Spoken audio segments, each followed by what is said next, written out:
ऐसा हजान जी के एक नंबर माल है, वीआईपी माल है भाई। કેમ જી રામ રામ राम राम राम राम राम राम राम राम। आज तो माटी हाउ मतो कीधું क्योंकि हजान जी रे दाड़ो भरना वा हाँ माल ऐसे तारा बीमारी है कौन में। बढ़िया बढ़िया कीधું माल एक नंबर माल है, 20 किलो रे एवरेज पड़ जाए तारे। ठीक है महाराज माल एक बहुत बढ़िया है भाई।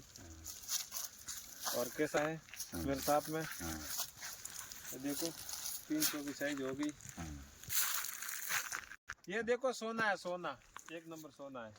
क्या भाव आता है 150-200 का बड़ो सोना कंपनी का है। बहुत अच्छा माल है एक भाई। खिमजी फिर साइज करे कि नहीं करे थोड़ी साइज थोड़ी थोड़ी कर जाएगी, हाँ 400 की हो जाएगी। यूं ये 150-200 हो गई। हाँ बगीचो एक नंबर है तार भाई। मेरे वीडियो में पता हो रहा है वीडियो में चेक में था हाँ। वो अच्छा हबे इतना कैसा जी देखो बराबर है। वो ठीक है माल एक डाली पर इतना अच्छा माल है। क्या किसान को न्याल कर दिया देखो। बहुत नैल हो गया किसान तो। नहीं बोलेरो लानी पड़ेगी बोलेरो। स्कॉर्पियो एन आएगी। हाँ खाना है तो